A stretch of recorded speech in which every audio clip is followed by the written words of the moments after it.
सुन ले सुन ले सुन ले। मेरी बेटी का जी मेरी जान, जी बेटा, जी जान। हाँ बेटा, वो एक इंटरव्यू है, वो मैं करवा रही हूँ और उसके बारे में। ठीक है डाले, ओके बेटा। नाज़रीन, बहरे मुलाकात में आपको अंदाज़ा हो गया होगा कि हम किस शख्सियत के दरवाजे पर इस वक्त आए हैं और उनके घर में। ये जितने भी मुनकसर मिजाज हों वो तो इनके फितरी एक वो है और ख़ानदानी होने और एक रचाव के साथ है, लेकिन हुकूमत पाकिस्तान ने इनको कहाँ कहाँ पर एडमायर किया, कहाँ कहाँ इनकी सलाहियतों का एतराफ़ किया, ये जानना ज़रूरी है, क्योंकि हम चाहते हैं कि हमारे पास जितने हमारे लेजेंड हैं इनके बारे में हमारी ये आइंदा की नस्ल जाने भी। तो हम जरा थोड़ा सा, अगर आप कुछ, यकीनन हम पूरा तो नहीं अहाता कर सकेंगे, आपके बहुत सारे अवार्ड छुपे हुए भी होंगे। बिल्कुल, आप जो यहाँ सामने से हैं देखिएगा वो जी। ये मेरा प्राइड ऑफ परफॉर्मेंस है, ये जो तमगा हुस्न कारकर्दगी है। अच्छा, ये आपको कब 2009 है I think date, 2009 says there। एक तवील सफर के बाद 2000 वो बता दें ऊपर। जी, ये जनरल परवेज मुशर्रफ थे उस वक्त प्रेसिडेंट पाकिस्तान के। जी जी, ये उनने मुझे उस वक्त में मिला। ये तमगा हुस्न कारकर्दगी। जी जी जी, परफॉर्मेंस। ये जो लेटेस्ट पिछले साल नेशनल आइकॉन कहा गया।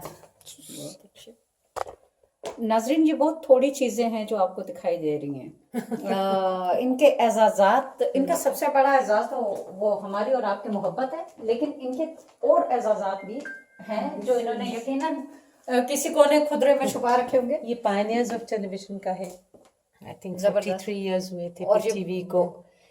ये मेरा लाइफ टाइम अचीवमेंट अवार्ड है पाकिस्तान टेलीविजन का। ये मेरा बेहतरीन कॉम्पेयर के है, मैंने एक एक रखा हुआ है। बाकी वो ये ममनून हुसैन साहब से जब प्रेसिडेंट वो थे।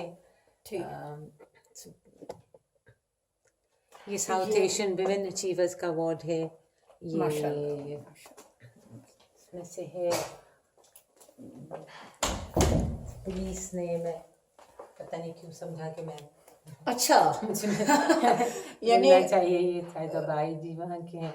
मैंने आपके जो चाहने वाले हैं ना, वो पाकिस्तान के हर हिस्से में, हर शोबे में मौजूद हैं। मैं एक तस्वीर आपको वो वाली दिखाना चाहूँगी जो मेरे एक किसी ने बनाई। ये रेडियो, मतलब ये पाकिस्तान टेलीविजन का पहला दिन था। अल्लाह अकबर, क्या ये मेहदी हसन साहब के साथ मैं महफिल शब करती थी। सिर्फ महफिल शब। सचमुच के जो गायक हैं ना, मतलब जिनको गाना आता है, सचमुच की हकीकी गा। ये लंदन की ट्रांसमिशन है। ये देखिए, इसमें सरवत अतीक है, अम्मी के साथ मेरी वालदा हैं। ये वो हैं, आप पहचान गए उनको, मैं हूँ, और निशात अंजुम साहब प्रोड्यूसर थे। बहुत खूबसूरत आवाज़ वाले रेडियो के जो है मुझे सरवत अतीक शुजात भी आपने याद दिला दिया। हाँ, शुजात हाशमी। शुजात हाशमी है। शुजात हाशमी जी। अच्छा, ये सारे बड़ी खूबसूरत आवाज के मालिक थे जी, और जब बोलते थे तो आवाज के स्तर में लोग गिरफ्तार हो गए। बिल्कुल, आवाज़ें खूबसूरत आवाज़ों में देखिए ना, तलत हुसैन है, तलत हुसैन, तारिक अजीज हैं, अजहर लुत्ती हैं, बिल्कुल कवि हैं, बिल्कुल। बाकी इस पर सलीम की बहुत खूबसूरत आवाज़ थी। बल्कि हम ना ये मुकाबला किया करते थे, आवाजें सुनकर फौरन बता दिया करते थे ये किसकी आवाज है। जी जी, हमारे यहाँ ये क्रेज बहुत ज़्यादा था। नाज़रीन, धूप भी है और इनके इन्हीं की तरह का खूबसूरत आरास्ता घर, और हम साथ साथ निकलते हैं लॉन की तरफ। तो इतनी दिलचस्प गुफ्तगू है, इतने पहलू हैं कि समझ ही नहीं आता कैसे किया जाए। तो यकीनन आपको भी मज़ा आ रहा होगा। बहुत सारे इंटरव्यूज़ दिए हैं कमल नसीर साहिबा ने, और लेकिन यकीनन कभी भी हम उन 70 सालों का या इतने बरसों का जो है अहाता नहीं कर सकते जितनी इनके खिदमात हैं। तो ये हमारा असासा है। जो आइंदा हमारी नस्लें हैं उनको चाहिए कि पीछे से भी देखें, जुड़े उनके साथ। ये हमारे आपको ज़रा सा केयरफुल होना पड़ेगा। मैम कहती कपड़े या बेटा ये कपड़े उठा ले।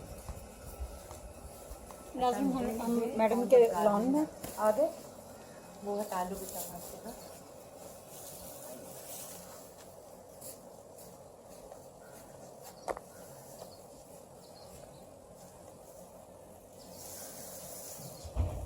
आपने ज़िंदगी में इतनी फुर्सत पाई कि घर को सजाना संवारना। मैंने आपसे इतने कहा ना मेरी भी मुझे एक ही ज़िंदगी में बहुत दुख अपनी वालदा से मुताल्लिक था कि अगर ये मुल्क, उन्होंने इस मुल्क को एक पूरी तहजीब दी। जी जी। बच्चों को जितना उन्होंने सिखाया, रोज़ की शाम की कहानी जिसके लिए वो बहुत मशहूर थी, और वो उनके पास अपना घर नहीं। अच्छा। She migrated to the US, और इसलिए कि she didn't own a house. तो मेरे लिए ये जो घर वाला था ना, ये मुझे बहुत बोलता था कि इंसान का अपना घर भी ना हो। मतलब you don't have to have a huge this thing, लेकिन कुछ ऐसा तो हो कि छत आपकी अपनी हो। बिल्कुल। तो आप अपने फनकारों को एक छत भी नहीं दे सकते। अपार्टमेंट्स बना दें, कहीं छोटा बना दें, लेकिन give them a house to live in, है ना। बहुत अहम बात की आपने। हर एक की कॉलोनी होती है, हम किसी को वो नहीं कहते कि भाई जिनको जिंदगी जजेस में कॉलोनी है, फलां माशाल्लाह वो एक जज रिटायर होता है, उसको 8-10 लाख रुपए तो पेंशन मिलती है। पेंशन मिलती है और घर अलग है। आर्टिस्ट को क्या मिलता है? आप मुझे बताइए। डॉक्टर्स कॉलोनी है, हर चीज़ जर्नलिस्ट की है, जर्नलिस्ट की है। उनको 10 दें, लेकिन दो ये अजीब मखलूक है जिसको घर नहीं ज़रूरत, जिनको जो एक ही वाहिद एंटरटेनमेंट आपके पास है, चाहे गुलकार हो, चाहे बोलने वाला हो, एक्टर हो, आप उसको एक जगह प्रोवाइड नहीं करके दे सकते। क्यों? कहीं लिखा हुआ देखा आपने पूरे पाकिस्तान में कि यहाँ आर्टिस्ट रहते नहीं, या कोई एक मखसूस जगह कोई करता है? CDA सोचे या हुकूमत सोचे कि भाई इन्होंने भी कहीं रहना। बिल्कुल, इनके पास तो ना कोई मेडिकल है कवर, ना उनके बच्चों के एजुकेशन का कोई कवर। मेडिकल का तो बहुत ज़रूरी है, मेडिकल नहीं है वो घर तो बहुत दूर की बात है ना। सिर्फ एक पग का जो लहरी साहब को सिर्फ एडमायर करती थी, मुझे बहुत अच्छे लगते थे। बचपन में मैं उनकी फिल्म देखती थी। मुझे किसी ने कहा बहुत बीमार है, मैंने कभी ज़िंदगी में उनको नहीं देखा। तो मैंने उनको अस्पताल में जो उनका नंबर मुझे दिया, मैंने उनको फ़ोन किया। मैंने कहा कि आप तो मुझे नहीं जानते। मैंने इतना कहा, उन्होंने कहा मैं आपको पहचानता हूँ, आपकी आवाज़ जानता हूँ। तो ये कितनी बड़ी बात है, कितने बड़े फनकार थे। तो मैंने कहा कि आप, और वो भी बेसाख्ता फनकार, आपको मैं से पूछना चाहती थी कि आपकी तबीयत पूछना चाहती थी। तो उन्होंने कहा, हंसने लगे मुझे, कहने लगे आप कमाल हैं, आपने मेरी तबीयत पूछी। कहने लगे पता नहीं पाँव शायद कट गया हुआ था या एक एम्पूटेट कर दिया हुआ था।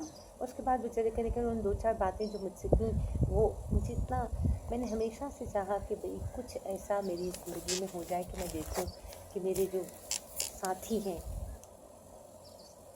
चाहे वो इंस्ट्रूमेंटलिस्ट हो, चाहे गुलकार हों, फोक सिंगर्स होते हैं। मैंने इतना ज़्यादा काम किया है फोक सिंगर्स के साथ। और हम पेशावर में रेडियो की हमारी ओपनिंग हो रही थी ट्रांसमीटर की, तो वो इतनी मशहूर है गाने वाली, बल्कि गवर्नर जो उस वक्त थे उन्होंने आके कहा कि उनको मेरी तरफ से 20,000 रुपये। वो महीनों बाद तक मुझे फ़ोन करती रही कि वो कमल हमें मिले नहीं। अच्छा। तो मैंने कहा कि वो किधर गए। हाँ, आके कह दिया और फिर कुछ ना दिया। कैसे है कि उनको कोई मॉनेटरी नहीं है उनके लिए। अभी कहते हैं शायद किसी को वजीफा मिलता, पता नहीं किनको मिलता है। इसी बात को जाने नहीं देंगे क्योंकि ये बहुत अहम बात है और इसके पीछे एक साइकी है, एक नफ्सियात है। देखिए, आपने बाकी सारे शोबों को कबूल किया है, सरकारी तौर पर कबूल किया है, एक मुमलिकत के तौर पर एक रियासत ने कबूल किया है। फ़न और सकाफ़त को रियासत ने दिल से कबूल नहीं किया कभी भी। हालांकि ये हमसाया मुल्क में देख लें, वो अपनी सकाफ़त को ही बेच के, जो जितनी सी भी है अपने रंगों को बेच के, उन्होंने हर चीज़ में अपना पहचान, बिजनेस ही। ठीक है, बहुत लाइक टू राइट थी। अच्छा, आपने जो बात की थी फ़नकारों को, जो ये अदम तहफ़्फ़ुज़ है माशी, ये बड़ी अहम चीज़ है। हमने ये कहा था कि ये नफ्सियात है इसके पीछे। देखिए, जब एक मुल्क आज तक ये वो ना कर सका हो कि सकाफ़त जो है या फ़न जो है उसमें हराम और हलाल की वो अभी तक डेफिनेशन ही मुकम्मल ना हुई हो। नहीं साहब, मैं एक बात आपको बताऊँ। जी, हर शख्स चाहे कितने बड़े ओहदे पे चला जाए, हुकूमत की आपने, जी जी, वो साबिका हो जाता है।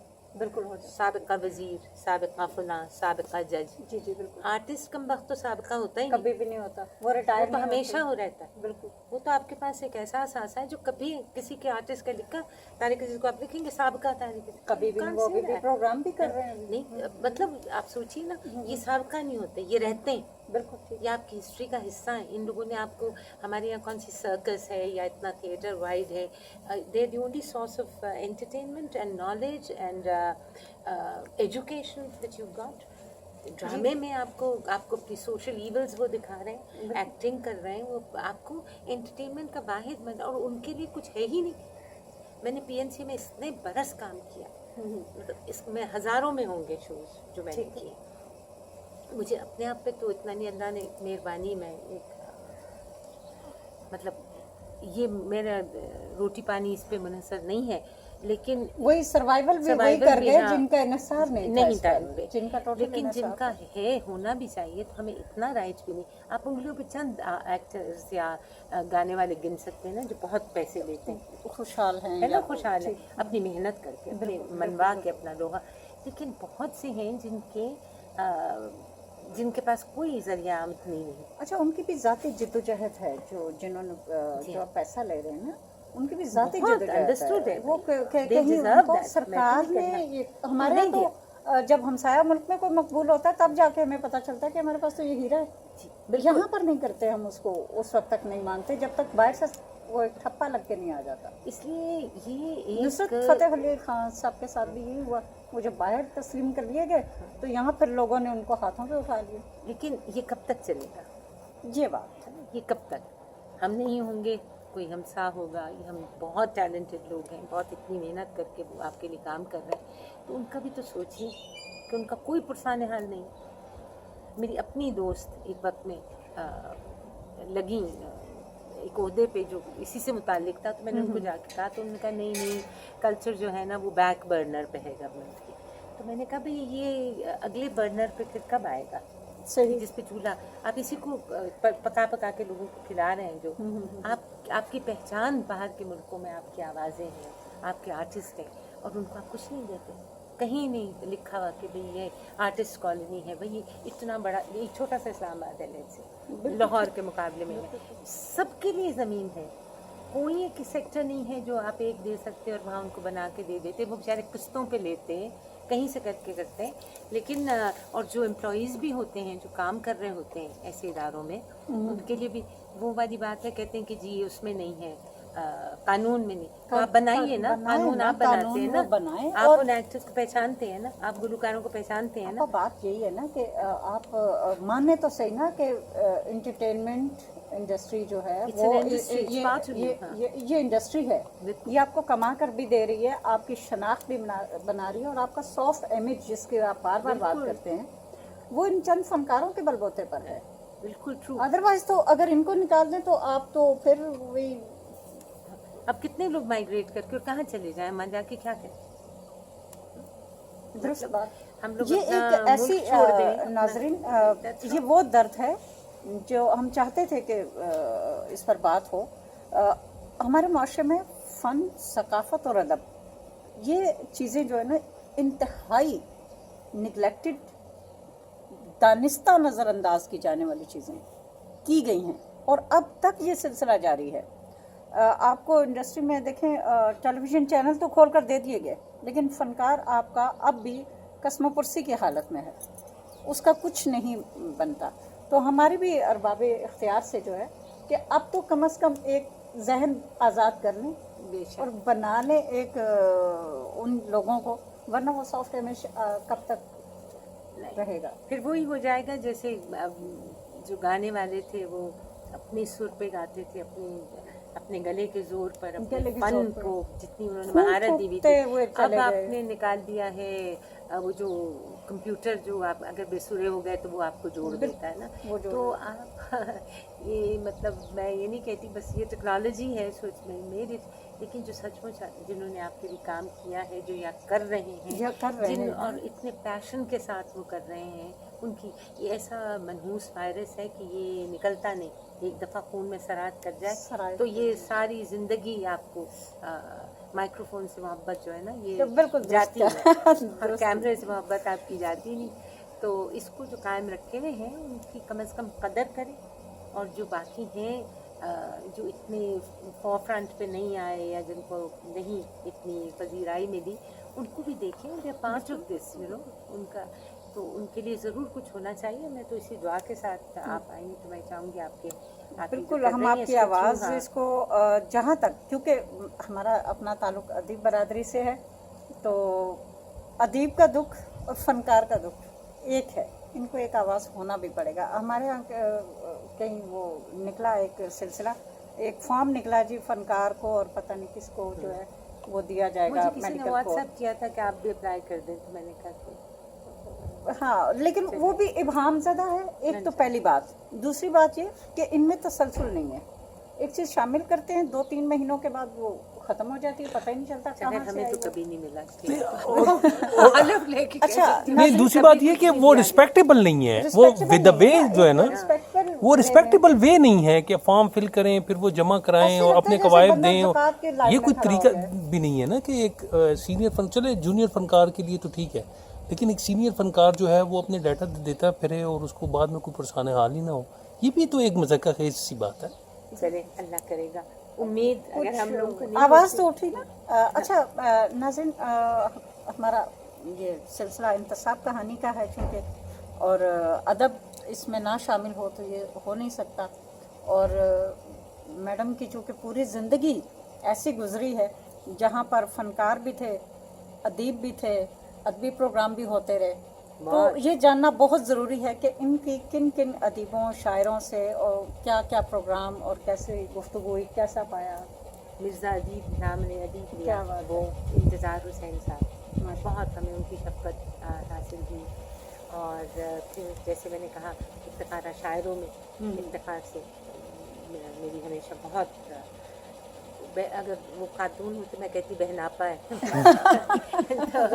इफ्तिखार हमारे दोस्त हैं बहुत कुरैशपुर, बहुत उनकी बहुत और दोनों का लबो लहजा कितना खूबसूरत है। बोलते रहे तो मेरा बहुत ही गहरा रिश्ता था ज़िंदगी का, उसको हमने अपनी बेटी दी सलमा। अच्छा, और बिल्कुल सलमा बेटी अपनी मेरी बात भी करती रही। हाँ, मेरे साथ तो बिल्कुल मेरी बेटियों की जैसी है। तो इनसे बहुत, फराज साहब के मैंने बहुत प्रोग्राम किए। ख्वाजा नजमुल हसन का एक बहुत प्लस पॉइंट है हमारे प्रोड्यूसर का कि वो सब आर्टिस्ट को हमेशा कोशिश करता है कि इकट्ठे रहें। तो हमारी बहुत शबनम शकील से मेरी इसलिए बहुत ज़्यादा वो थी क्योंकि वो आबिद अली आबिद साहब की बेटी थी, और वो मेरी अम्मी ड्रामे करती थी उनके आबिद साहब के। शबनम आपा को मैं बहुत जानती थी। और एक प्रोग्राम होता था, अच्छा हमारे जब मैं प्रोग्राम करती थी तो वो खालिस्तान म्यूज़िक रहा है, चाहे वो फोक म्यूज़िक हो। मैंने 2.5-3 साल किया यहाँ से सांझा। मैं महफिल शब करती थी बहुत, जिसमें मेहदी हसन साहब, बहना सुरैया मुल्तानीकर वगैरह वगैरह सब ये लोग होते थे, और नाहिद अख्तर, ये सबके ढेर प्रोग्राम किए। गुलाम अली के साथ तो मैं मुल्क से बाहर भी, टीना नैरा, बिल्कुल नैरा, सब मेहनाज से मेरी दोस्ती भी थी। और उसने मैंने ट्रैवल भी बहुत किया पाकिस्तान में। जब खुश्क साली थी तो हमने बहुत से शहरों में जाके हर रेडियो स्टेशन पे एक ओपन एयर टिकट्स बेच के प्रोग्राम किया ताकि पैसे इकट्ठे हो सकें खुश्क साली के लिए। तो उसमें महनाज भी मेरे साथ थी। तो बहुत ज़्यादा हमने ट्रैवल भी इकट्ठा किया, रहे भी मुख्तलिफ शहरों में, बहावलपुर, मुल्तान, फैसलाबाद, ये सब हम इकट्ठे गए और आए। तौसीक हैदर मेरे साथ थे, नरगिस मेरे साथ थे, या मैं उनके साथ थी आप कह लें। तो ये हमने बहुत किया है। फिर फोक सिंगर्स का मैंने यहाँ से मैंने उससे मुझे बेस्ट कंपेयर का भी अवार्ड मिला। ये मैं यहाँ से करती थी सांझा, जो कि सराइकी का ये इसका पोटोहारी का प्रोग्राम था। अच्छा। और मेरे तो नज़दीक से कभी पोटोहारी नहीं गुजरी। अच्छा। मैं वो मैंने किया। तो वो किया? हाँ जी, 2.5 बरस। कहाँ से सीखी?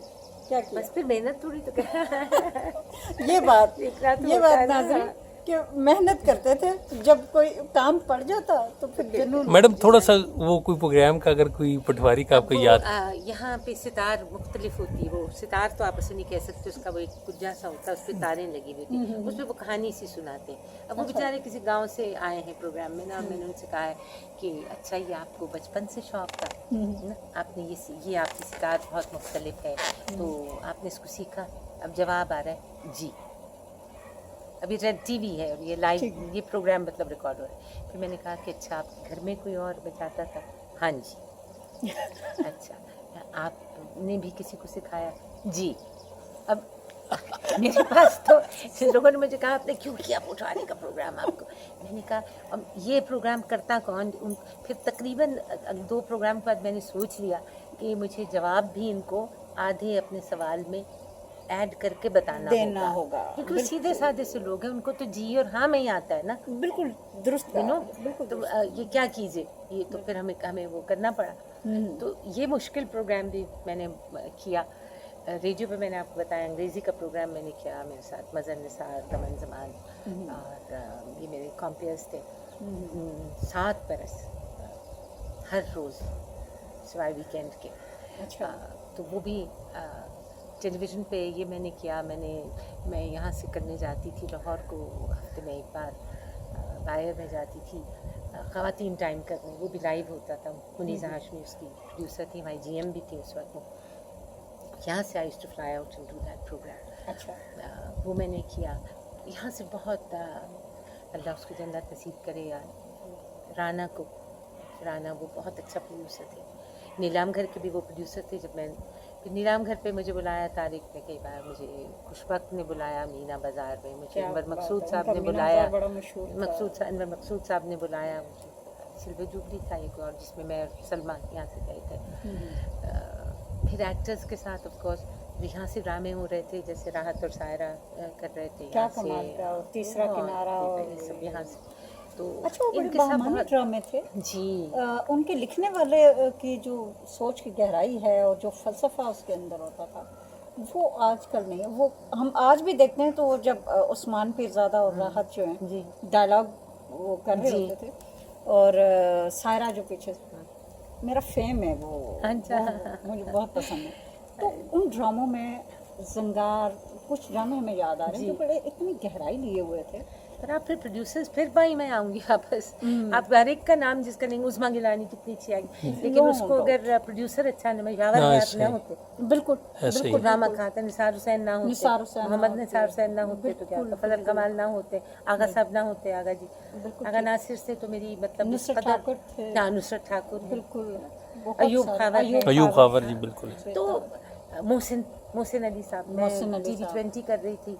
मतलब प्रोड्यूसर का अपने एक्टर के साथ जो राब्ता है वो मोहब्बत का होना चाहिए, और प्रोड्यूसर में इतना जान हो वो आप में से बेहतरीन निकाल सके।